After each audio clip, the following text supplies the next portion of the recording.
Hello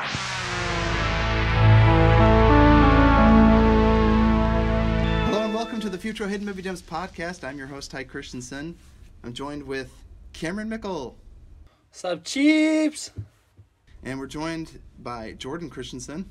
We won't all live, but I don't know. Maybe we won't all die. And we're joined with a guest, Grant Mickle. Hello, it's me. Is that what you're going to stick with, Grant? That's from Blue Ruin. Blue Ruin, yeah. Is it really? Yeah, it's the voicemail he leaves. Clearly someone didn't rewatch it, Ty. Oh, no, I did rewatch it, but what's crazy is I don't remember any of that movie, and then I had to watch it again, and I still don't remember anything. Oh, I know. Oh, so freaking good. I know. It goes by in like 5 minutes. An hour and a half goes by in 5 minutes. I literally had to watch it twice for this podcast because I couldn't remember anything. Like, you watch it and then you forget it all. Yeah. Oh, did you say we're doing a double feature? Oh, yeah. I'm separating the podcast, but... We're doing double feature. Okay, yeah, separate podcast, but we're just starting. We're just all excited here. We're going to be talking first about Green Room. This movie came out in 2015. Its director is Jeremy Saulnier, if I'm saying that right. Saulnier. Dude, what a baller. And, oh yeah, what a baller, dude. What a baller. It's starring some of my favorites. We've got Anton Yelchin, which, by the way... Is that the kid? That's the main kid, right? Yeah. Yeah. Yes. R.I.P. Yes. And tragically passed away. Yeah, R.I.P. Passed away 4 years ago. Died too young, What? man. Died too young. Yeah, way too young, dude. He has What's been even so many sadder good if you find movies. out how he died. His SUV crushed him. He was killed by his own car. Yeah. Like the movie Christine that I just watched. Okay. I totally watched Christine. So good. So yeah. that was weird that I brought that up. Okay. Yeah, I'll talk about that later at the end. Also, Joe Cole, Elia Shawkat, Colum Turner, David Thompson, and Mark Webber, and Macon Blair. Can't forget Macon Blair and Eric Edelston. So, and a few others. So, we're going to go around and say what was it like watching this movie the first time and what was it like rewatching it for this podcast. Let's start with you, Jordan. As we all know, you're the one that found this film and exposed us to it. Did I really? I know for a fact. Maybe I came across it on Netflix for the first time, I think. I honestly can't even remember now. I remember seeing a trailer for this and knowing Patrick Stewart was in it and being like, oh, I didn't even mention that yet. Patrick Stewart stars in this movie. Only the biggest name of them all. Yeah, I didn't even say Patrick Stewart. Well, yeah, he's in this film. And you mentioned the same guy from Blue Ruin is in this one too, right? Did you guys catch that? Yeah. Macon Blair. Yeah. I mentioned Macon Blair, yep. Dude, he's also in The Boys season 2. Grant told me that. He's the guy. Really? Yeah, he's the guy who cuts off his arm, then it grows back. He sells it to that guy. Are you serious? Yeah, he's that same guy. No way. Yeah. I'll have to see that again because I don't believe it. I looked it up. Well, that's why. Also, crazy fact. Do you know Macon Blair, this actor? He's the one that directed Feel at Home in this World Anymore. Yeah. Remember that How movie? old is he? I don't know. 30s maybe? Early 30s? What does his age have to do with it? Oh, he just looks super young. It's like, I don't believe it. He's only 20 years old. Well, Steven Spielberg directed, I think, Jurassic Park, or no, Jaws when he was 25, I think, right? Anyways, yeah, so super, I know, right? Freaking genius. And then, so first time, I can't really remember, but I just remember absolutely loving it, and I was like, holy crap, this movie is unbelievably good. And the best part about this director's movies, for some reason, after I watch them, I literally forget what I had just seen. So the fun part is these movies are very rewatchable, and it's really fun to watch it with other people because it's just very intense, very gripping. Except Grant fell asleep the first time we watched it with him. But I the next morning you started it again. You're like, hey, there's this great new movie we haven't watched yet, and then you get him to watch it a second time. Grant's like, this looks all familiar. But I definitely don't remember this movie because I don't remember the ending. Yeah, that's it. That's so funny.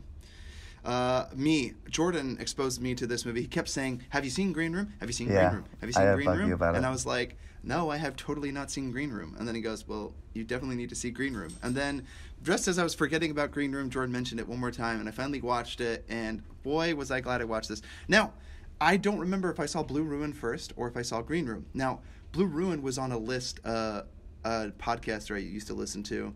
He had recommended Blue Ruin, but I had seen a poster or something for it, and I was like, that's my kind of movie. Yeah. Just an indie suspense thriller, crime drama thriller. That's me.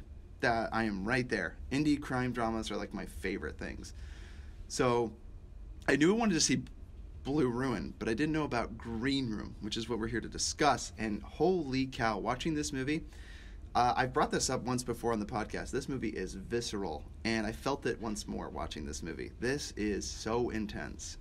I may forget a lot of the quotes and the things said in it because I don't even feel like I'm watching a movie, and I honestly don't think of any of the lines that were said as lines of dialogue, but just what people would say. I know this sounds weird. Like, it's not like I think that the actors necessarily transcended the role, but this was just such a believable all throughout. There was nothing that stood out. It was just like, this is a crap show, and you're watching it unfold. So watching it again, just as visceral, just as impactful, but almost nothing stands out. The whole film as a whole does, because it leaves a mark on you, but I almost can't point to any one specific thing. So that was what was like rewatching it. It is wild to think of how many things that I forgot that happened in this movie. So great rewatch, like you said, Jordan. Grant, how about you? What was it like watching it for the first time and rewatching it? Yeah, Grant, what was it like watching the first time? Do you remember it? It was so wild. Knocked me out. Yeah. So, yeah, when I eventually did watch it, because I was kind of unmotivated to watch it, I was like, it's not great.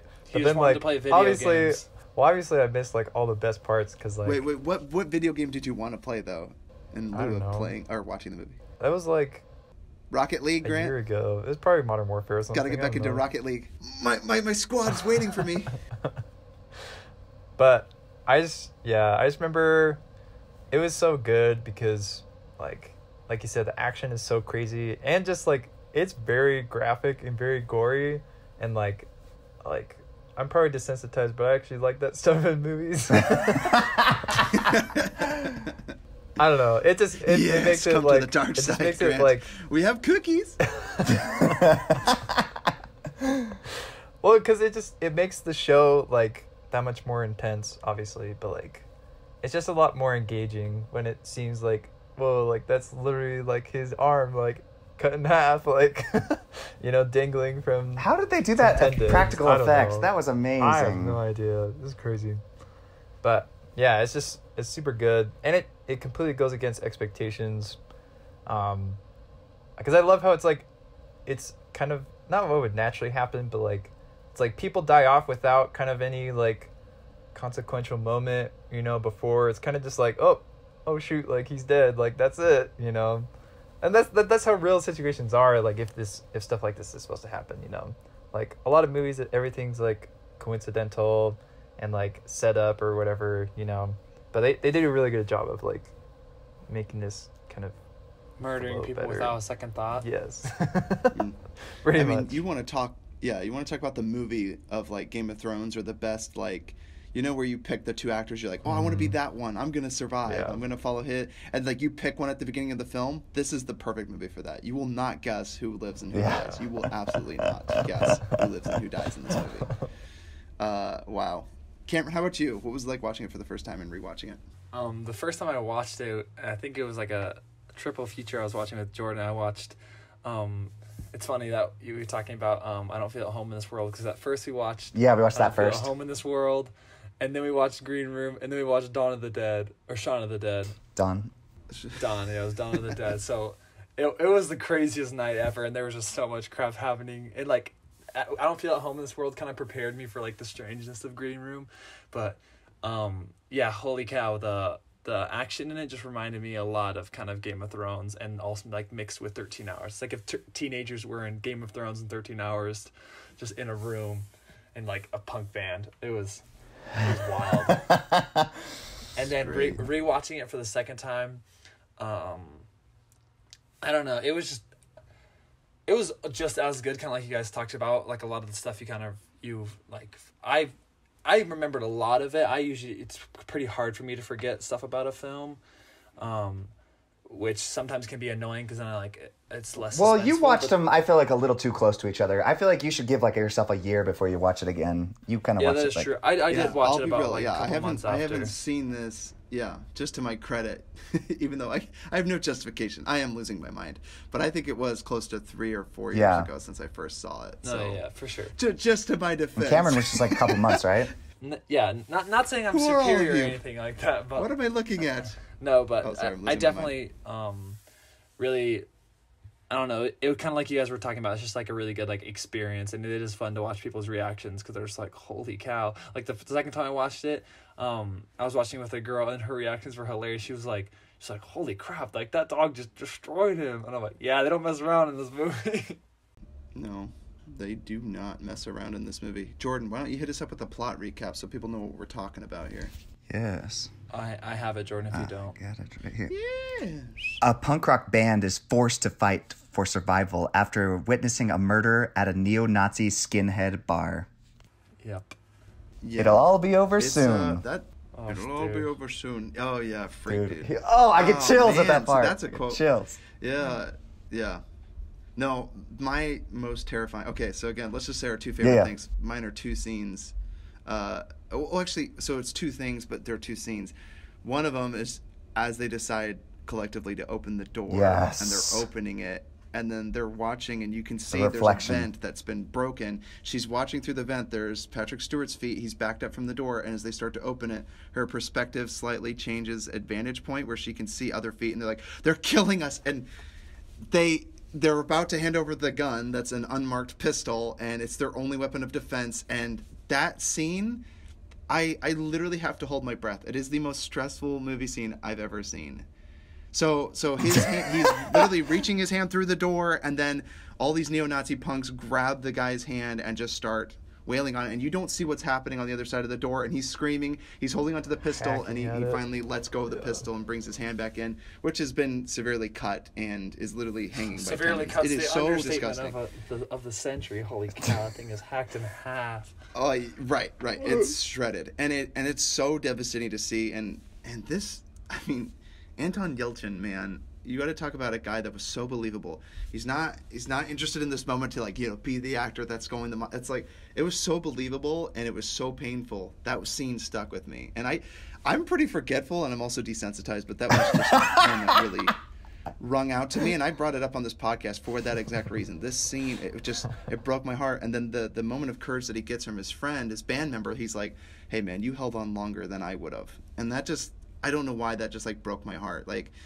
he was in that moment, like what would you do to save you and your friends? Like in the moment of desperation, so much adrenaline is pumping. That's just such a crazy thing. And then my second one, I mentioned it again, is just the scenes in this movie are so real. Like you said, there's no funeral, there's no scene where it's like, oh, this actor's going now. Like, I don't want to knock a room or knock a movie like Escape Room, where it's like, this actor is going to die, and here's this thematic scene. It's like dark and shady, and you're like, which actor is this? And they're literally getting torn in half by a dog. And you're like, wait, who is this? Or someone escapes momentarily and is getting shivved by a Nazi punk. And it's like, oh my gosh, like there's no way they're getting out of this. And to their credit, like I said, in movies you always can predict like who is the main build cast, who's going to survive. This movie, you are literally like, I have no idea who's surviving. Like, this is a famous actor. Are they going to survive? All bets are off on this movie. I would not be a gambling man and place bets on who survives this movie because it is very unpredictable. And that's one of its things, of its strengths. It's not a movie where you're like, oh, like I'm safe watching the protagonist, quote unquote, and they're going to get through this story, right? It's like, you could argue the whole band as a whole is a protagonist, and you just want one of them or any of them to survive. And holy cow. Anyway, so I ranted a little bit. I love this movie, and there's so much to love about it. So I don't even know if that was two things, but let's go to you, Jordan. What are two of your favorite things?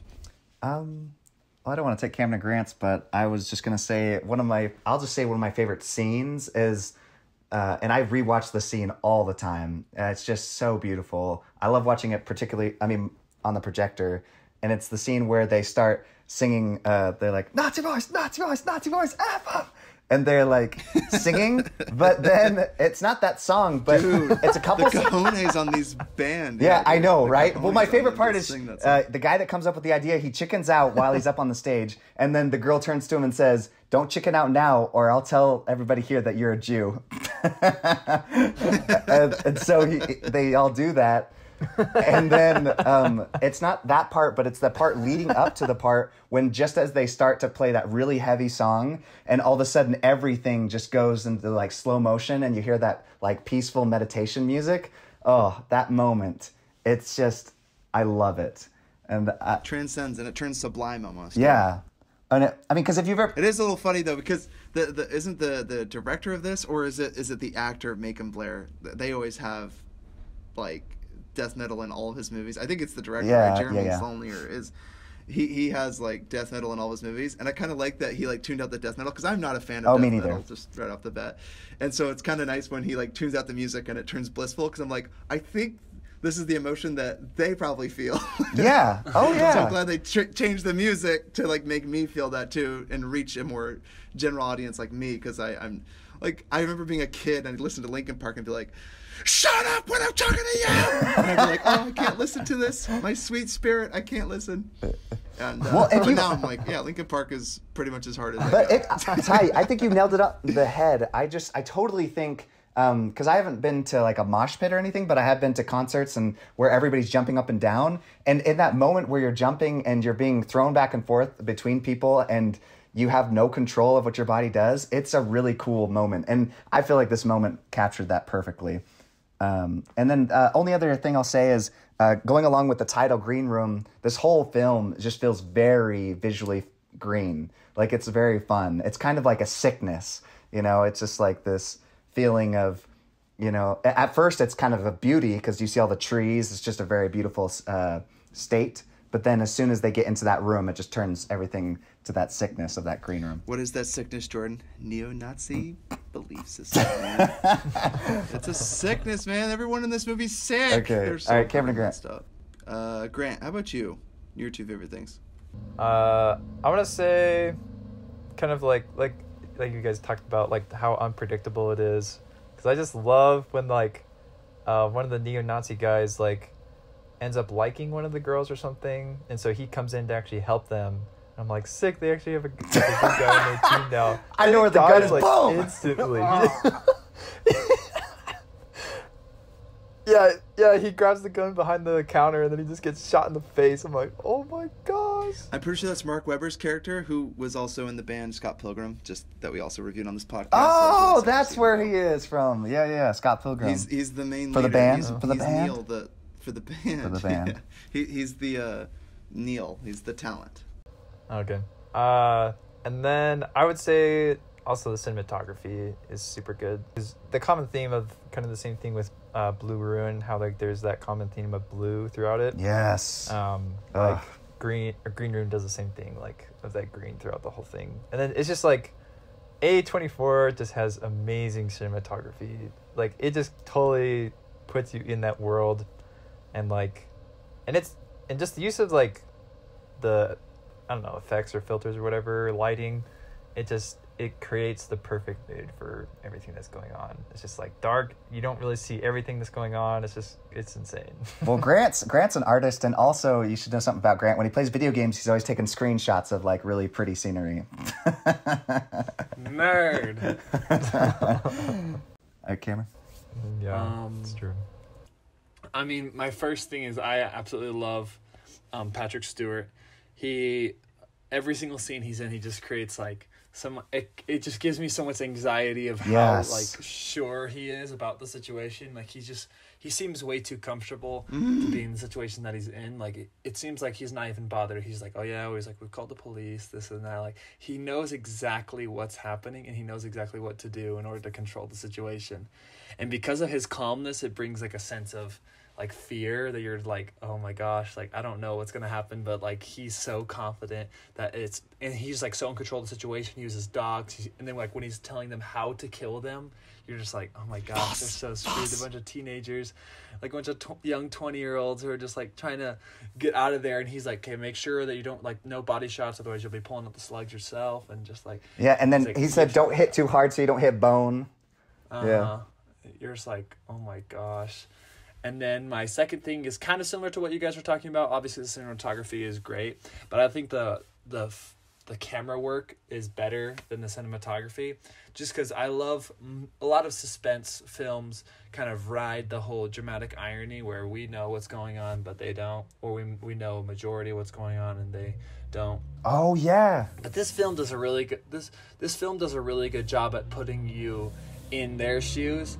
So there's very little dramatic irony because like we don't know anything that they don't know. So we're kind of just like, what the freak is happening? Like, for example, the door scene is a perfect example. You're on the other side of we could have seen what was happening on the other side of the door, but we're seeing it from their perspective. Never cuts. Yeah. And so we never know shown. what the heck is happening. But then he just brings his arm back and it's like minced up like meat, and you're like, oh my F, what the heck just happened? You're like, and then you find out later that it was probably a machete that they were like hacking at his arm with.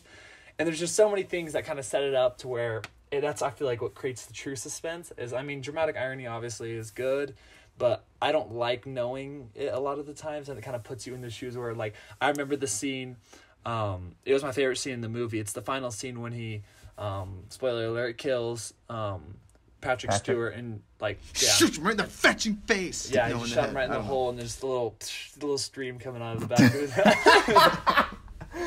I just made me think of the videos me and Jordan would make back at home. That's the second scene I watched the most. I love that ending. That ending's amazing. I actually watched it with my roommate, and it started right at that scene. I'm like, oh shoot! Like I was worried he was gonna watch that. That scene, because of the camera angle with the dog, and you just see the dog coming. That was a little bit of dramatic irony, just because we knew that the dog was coming, but we didn't know what the dog was gonna do. And then as soon as it got there, it didn't do anything, and I was like, oh my gosh! I don't know if Jordan remembers. Like the first time I was watching it, you were freaking out. I was like so nervous. I'm like, shoot the dog! I'm like, kill the dog! Make sure you kill the dog! And then the worst thing is as the dog approaches, they're firing their pistols, but they're empty, and that's what freaked me out too. I thought the dog, but see, like you said, this irony that you're talking about, I was terrified. I was like, there's gonna be a callback. That dog's coming back, but all the rage is gone, dude. All the rage is gone. They killed all the leaders. Dog is just a dog, man. Yeah, doesn't want to hurt anybody. It's just had an evil, poisonous leader that feeds him these lies. That dog, I think that they shoot him up with drugs. Is that what I just heard or said? I remember they mentioned something about medicating them. Yeah.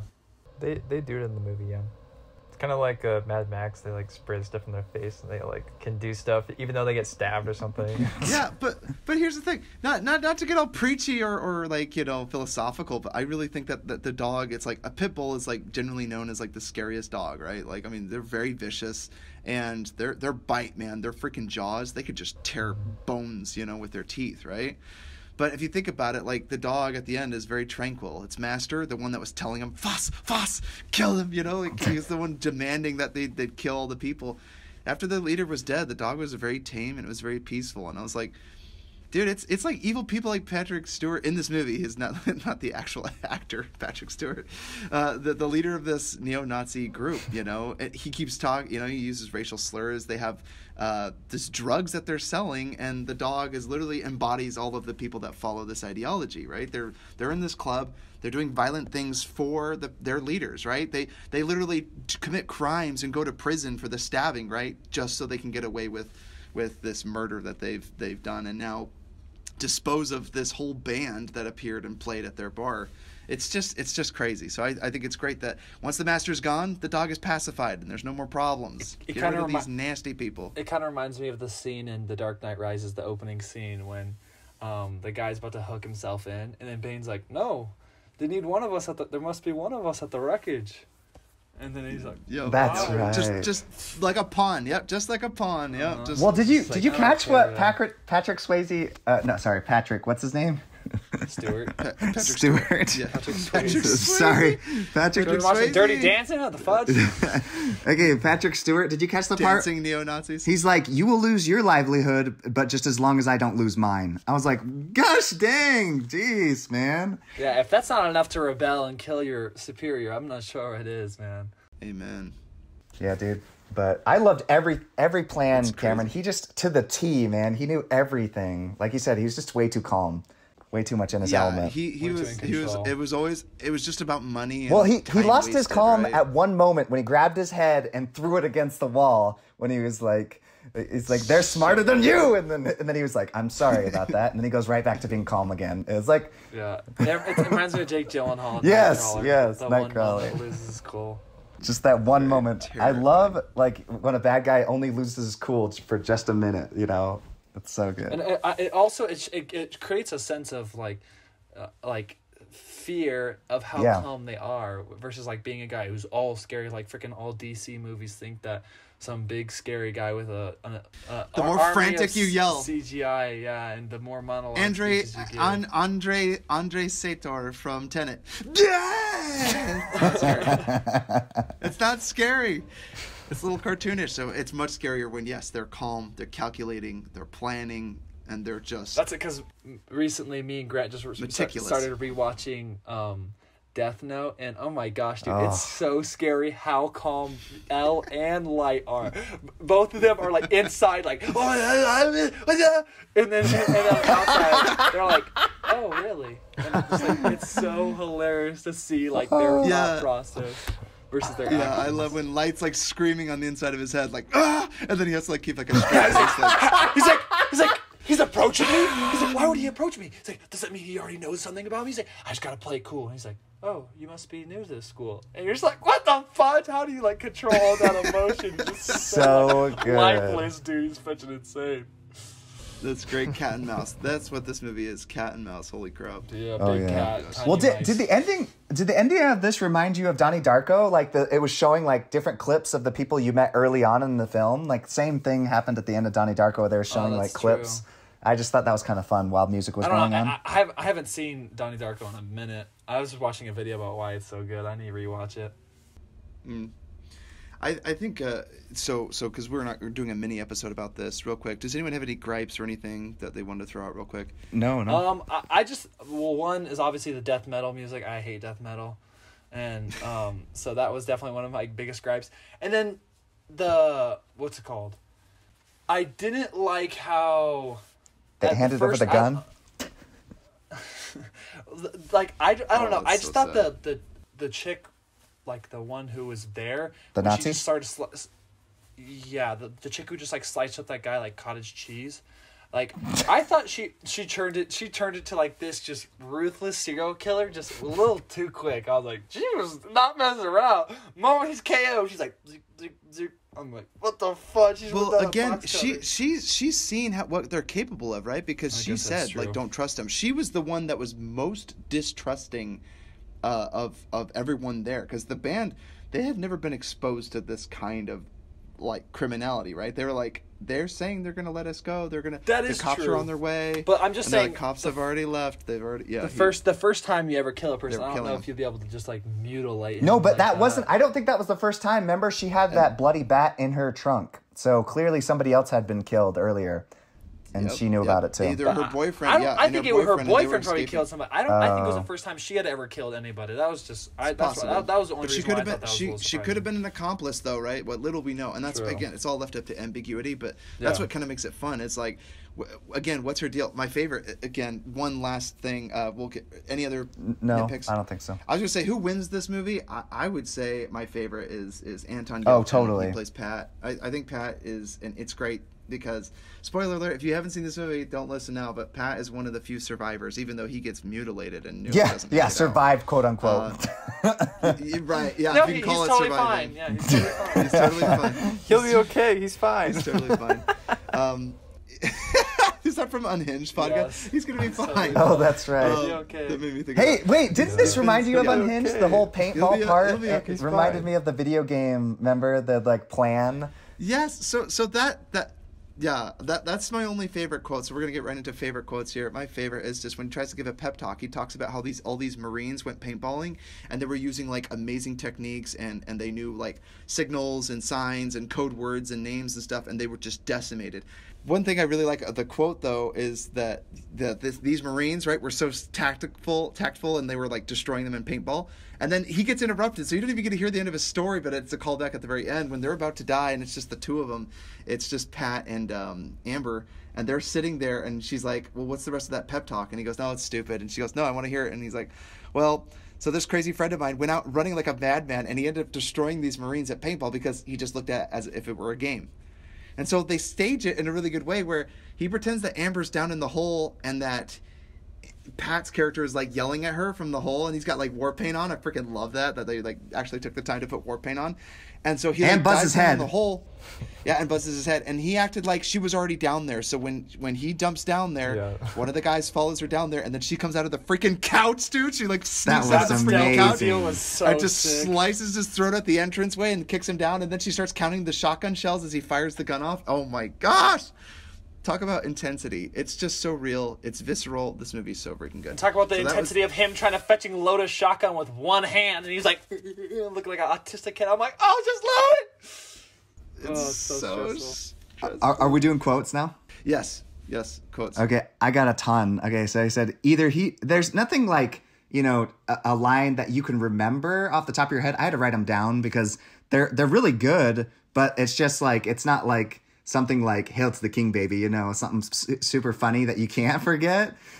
This one, just like Ty says, it immerses you so much, pulls you in. You feel like you're there. You forget everything afterwards because you're like, I was just put on this hour and a half thrill ride nonstop. Anyways, but there's some really good moments, and I'm like, oh my gosh, there's actually quite a bit of little like tiny bits of humor in here. Like he says, either he taps out or I snap his arm and we all get burgers. Just like they sneak in these little jokes here and there. I love when he's yelling down after, like Ty said, he's wearing the war paint, and then he turns around and he's like, who is that? And then he's like, Odin himself, and then he jumps into the pit. Like, so good. There's a just that we can trade off, Jordan. Yeah, sorry. All mine. Sorry. A part where I really like that Pat's like, he's talking to Amber, and he's like, I can't die here. And she's like, so don't. And I was like, oh yeah. Snap. She's like super realistic. Like, she's not going to hit it with some like optimistic thing like, we'll get out of this together. She's just like, so don't. Let's get the F out of here. Yeah. So real quick, they have also one other callback earlier is when they say, what's your desert island band? They have it like in this, the guy that actually sent them there that had this friend that was a neo-Nazi bar owner. He interviewed the band and asked them what their desert island band would be. Like if you had one band to listen to for the rest of your life, who would it be? And they'll give their answers. I wanted to ask you three, what were your desert island bands? Do you guys have one? Angels and Airways. I had a sneaky suspicion you would choose that. I would choose Death Cab for Cutie. How about you, Cameron? Cameron, you got a list. You got your top 10. Cameron, what's at number one? Yeah, what's at number one? My number one wouldn't Britney be Spears. Wouldn't it be my like Lonely Island band? I think my Lonely Island band would be Shawn Mendes, who just came out with a new album. It's amazing, best album ever. You'll have to tell me what does Shawn Mendes do? Does he do that song? I know the song. What does he do? What's his popular song right now that I've heard? Wonder. I don't know that one. Sing it for me, Cameron. No, yeah, baby. Exactly like that. What does he do? What does he do? He does. It's in my blood, right? Is that him? Yeah, In My Blood. It isn't in my blood. I always thought he was saying in my butt. Yeah. It isn't in my butt. Yeah, sorry. No, I thought that's what he was saying. So, I'm just going back a little bit. Wait, I Grant, love when Grant Denver told his band. Or... Well, no. Yeah, Grant, what's your Oh, band? yeah, your I wanna band. hear Sorry, it. Grant. My band would either be Coldplay or Lauv. You're so or Angels Grant. and Airways. Dude, Lauv I'm totally kidding, Grant. and Coldplay, man. Dude, Coldplay's great. They're my favorite. Coldplay's great. I was just going to say, I love when they're tearing apart the house.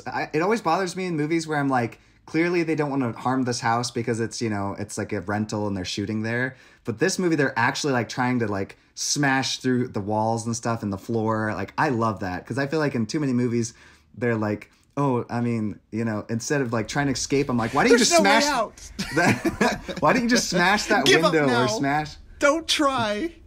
I know. Give up now. There's no way out. And they're like literally taking every instrument in that room and throwing it at every surface. Yeah, I was just surprised Cameron and Grant didn't use the word really realistic. I was hoping to hear you guys say that. Really realistic. I like that too. I don't remember. Again, at the end, just poor cousin Maybe from Arrested Development when she's like, Yes. "My desert island band, Simon and Garfunkel," and that's like her last words. She like dies, gets her throat torn out by a dog. So sad. But then Pat comes to a realization at the very end after they killed Patrick Stewart. He's just like, "I know what it is." And she's like, "What is?" And he goes, "My desert island band." She goes, "Tell someone who gives a shit." What a crazy way to end the film. You never get to hear his Desert Island Band. It's like, oh, man. So freaking good. Ty's like, I wanted to look it up at the end. Yeah, dude. I love Simon and Garfunkel's good. Dude, I love that one creepy dude. I'm surprised he didn't stick around to fight. The one guy when he's like, what was that second to last song you played? He's like, it was freaking hard. I did it to that one. And you're like, oh my gosh, what a freak of nature, dude. Yeah, he killed the girl. Oh, that was so sad. We don't know anything about her. Yeah, he killed her during that song. That's so freaky. That guy was messed up. And there was a guy named Worm, right? Brent Wisner. He was like this character named Worm. Like, gross. These are just great people all around. I just love how they describe how things work, and he's like, the bullet is the part that enters your brain if you don't stop talking crap. And then, oh, by the way, the guy that they had in the arm wrestle, he's always in Arrested Development. Or not Arrested Development. Sorry, he's in Parks and Rec. He's the guy that's like, these pretzels suck. That's him. Oh, dude. That's right. Yeah. Oh, I he's in forgot Parks about and that. Rec. He's in tons of episodes of Parks and Rec. He always shows up at the town hall meetings, and he's always yelling at Leslie Knope and everyone. So I thought that was really funny to see him as like this really mean neo-Nazi. And I'm like, oh, to think that this could be in the same universe where he would go yell at Leslie Knope at these town hall meetings and then go join the neo-Nazis. Afterwards, it explains his behavior. He's always a... And then the other thing I was going to say, too, is when they first walk out in the room and they're all, like, yelling and, like, turning because they just walk out of the green room, it totally reminds me of when I go into haunted houses. Like, that's just how I act. I just start yelling and, like, getting spazzy. But this is, like, real, so obviously it's... Get psyched and throw a light bulb or the fluorescent light right at the wall. Freaks me out. Oh, that freaks me out too. Okay, real quick, just another scene. When they freaking get out the door the first time and then no one's there, that freaked me out so badly. I was like, there's going to be a jump scare. There's going to be something. They literally open the door and no one's there. And they're like, well, what should we do? Should we split up? And she's like, yeah, totally. I don't know why. I thought that was so funny. Like in horror movies, you never split up. You go together. The last quote I have from Patrick is when he's, I just wrote down all those calculating things and he's bleeding. He's like, should we kill him? And he's like, nah, let him bleed out so the time of death, you know, it'll be better for the time of death. I'm like, oh my gosh, like this guy, so evil and so calculating. Well, and stop the bleeding with the dope, the N-word dope, he says, right? Like, he's such a racist. He's like, he has this dope, that there's drugs that they're selling. He's like, plug up his bloody wounds with dope. Like, holy crap. Yeah. Evil incarnate, ladies and gentlemen. It's just weird to see Patrick Stewart doing this kind of role. It's he's so good. But he's great. Well, any last final minute thoughts? You guys want to say anything else about this Green movie? Room? Is amazing. That's all I have to say. We all recommend it. Yes. Definitely recommend this movie. It's not for the faint of heart. Oh, good point. Holy cow. It is so stressful. I couldn't show my wife. Could not show my wife. I was like, you'd like this movie. And I'm like, no. I would love this movie so much more if I could force you to watch it. But because we live in a world where people have rights. What are those Clockwork Orange situations, Ty, where their eyes are like open, they can't close them? I can see. Just like putting little droplets in her eyes. Which I'm totally not advocating for. Okay. Remove women's rights. Okay, here we go. Well, let's end this podcast. Everyone, write your emails to futuromovies@gmail.com. Leave us a 5-star review. Write in an email telling us what movie you want us to review, or if we thought we forgot any insights or deeper meaning from the movies that we review, leave us a comment, and we'll read it on the podcast. This is Futro Movies. Everyone signing off. Peace. Bye. Peace. Yep.